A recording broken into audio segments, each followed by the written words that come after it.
Olha, depois de todas as declarações do ministro da Justiça nessa semana sobre a segurança no Rio de Janeiro, o ministro da Defesa, Raul Jungmann, também declarou nessa semana que a população do Rio está encurralada e exposta ao crime organizado. O ministro Raul Jungmann nos atende agora, nesse feriado. Ministro, bom dia, obrigado pela gentileza.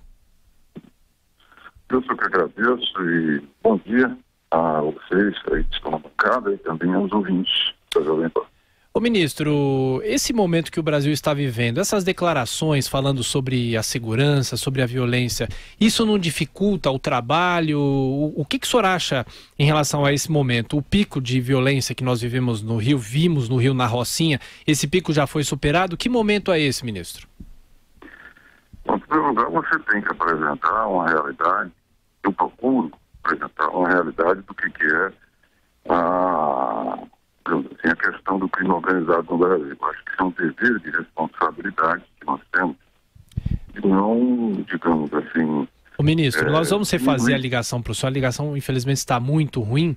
A gente vai fazendo a ligação. O senhor fala um pouco mais longe do telefone que talvez a gente possa ouvir o senhor melhor. Por favor, pode prosseguir. Obrigado.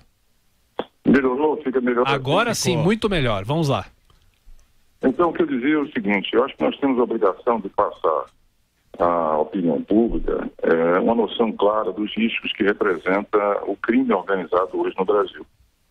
Eu sei que o nosso papel é agir, nós estamos no Executivo para fazer, para levar adiante políticas públicas, mas um dos atributos que eu acho que a gente tem que observar é mostrar a gravidade da situação, para que isso, inclusive, torne as pessoas mais conscientes e, sobretudo, todos aqueles que formam opinião, aqueles que têm poder de decisão, eles venham convergir para a necessidade de ter o Estado brasileiro, eu me refiro aqui ao Estado envolvendo a Federação, a União e tudo mais, que cuidar de que esta situação não se agrave mais, porque ela é grave. Nós estamos procurando agir, nós estamos utilizando as ferramentas e instrumentos que temos, mas sem sombra de dúvida é preciso mais.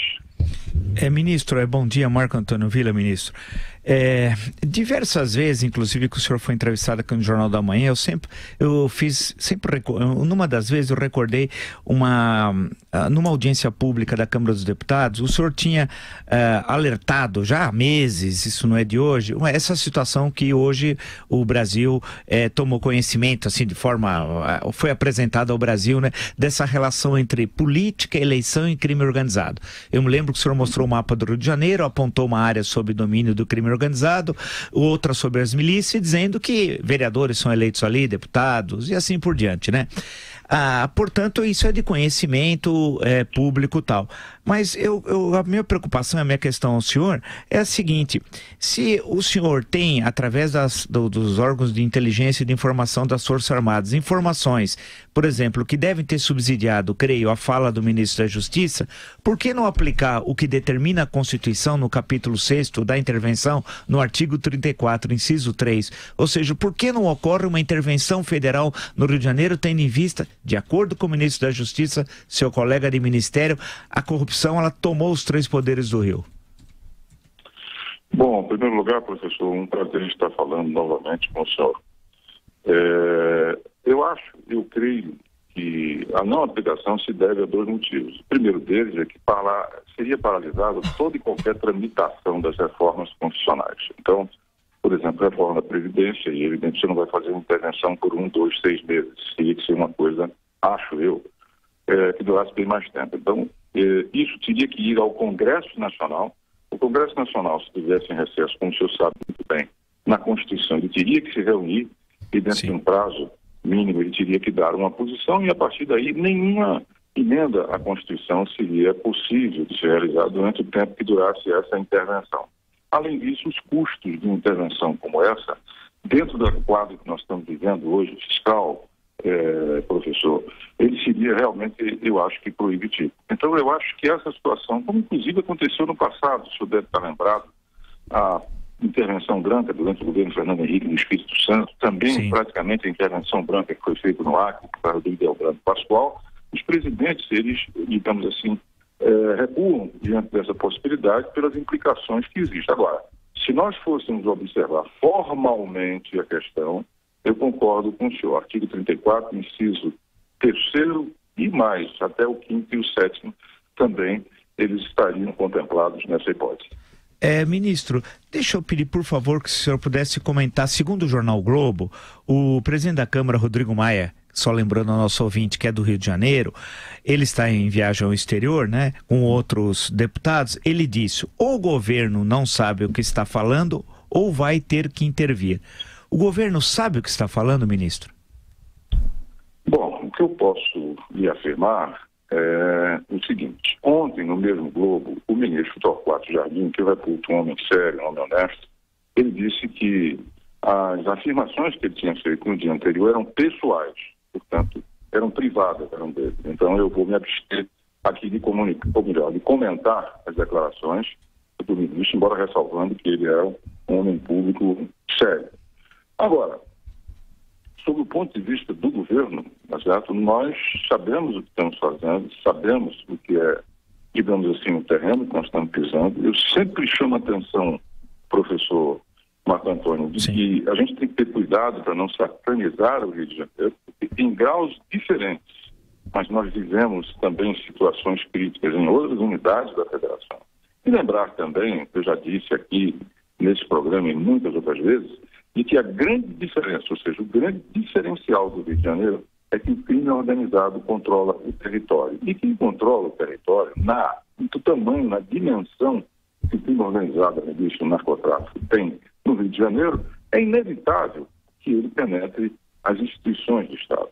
Que, evidentemente, por isso, inclusive, é que foi formada a Força-Tarefa, liderada pela Procuradoria-Geral da República, foi lançada há 2 dias atrás. Aliás, foi consolidada, porque a Procuradora-Geral ela criou um grupo de trabalho no interior da Procuradoria e nós, ou seja, Ministério da Justiça, Polícia, Receita, Ministério da Defesa, GSI e ABIN, nos integramos a essa força-tarefa para que ela possa cumprir a sua função, que é, sobretudo, dar conta dos crimes federais, tráfico de arma, tráfico de droga, crime organizado e, obviamente, aquela parte das instituições que estão contaminadas pelo crime organizado. Ministro, parece que há uma rebelião é um certo exagero meu, mas da Polícia Militar do Rio de Janeiro, após as declarações do ministro da Justiça, né, atacando duramente o comando da instituição, os comandantes dos batalhões e dizendo inclusive que o coronel que foi assassinado a semana passada com 17 tiros era um acerto de contas, entenda-se então, entre os traficantes e os bandidos de farda, entre aspas. Eu acho isso uma expressão pavorosa tal. Mas ele disse, o coronel da PM ontem, também de acordo com o mesmo jornal Globo, disse: não comando uma horda, eu comando uma legião de heróis. Então, eu queria perguntar ao senhor, que tem contato com a Polícia Militar do Rio de Janeiro, a Polícia Militar do Rio de Janeiro, ela é corrupta? Olha, eu não faria nenhuma generalização nesse sentido, porque toda generalização é injusta. Polícias militares, e eu de novo diria, não apenas do Rio de Janeiro, mas de outros estados da federação, que vivem na proximidade do crime e com o peso que o crime organizado tem hoje, eu diria que franjas dessas corporações, elas tendem a ser, infelizmente, cooptadas pelo crime organizado. E isso cumpre as corregedorias dar conta dessa situação. O que para mim é de todo importante, Vila, é exatamente manter a colaboração com o Rio de Janeiro. Porque nós temos que entender que o nosso propósito, o nosso objetivo, até a nossa responsabilidade é, sobretudo, com a população do Rio de Janeiro. E ela merece que a gente tenha convergência, tenha cooperação, que a gente trabalhe juntos e procure superar isso no interesse da população. Porque eu acho que o interesse dela é dizer: olha, eu estou aqui mandando um grito de socorro nessa situação que nós estamos vivendo e, evidente, as autoridades têm que responder. Isso é a forma de responder, é integrada, é coordenada, é compartilhando tudo, porque senão o crime é que vai levar a melhor. E isso é o pior dos mundos e isso não deve nem pode acontecer. Ministro da Defesa Raul Jungmann, mais uma vez, obrigado pela atenção, bom feriado ao senhor. Eu só te agradeço.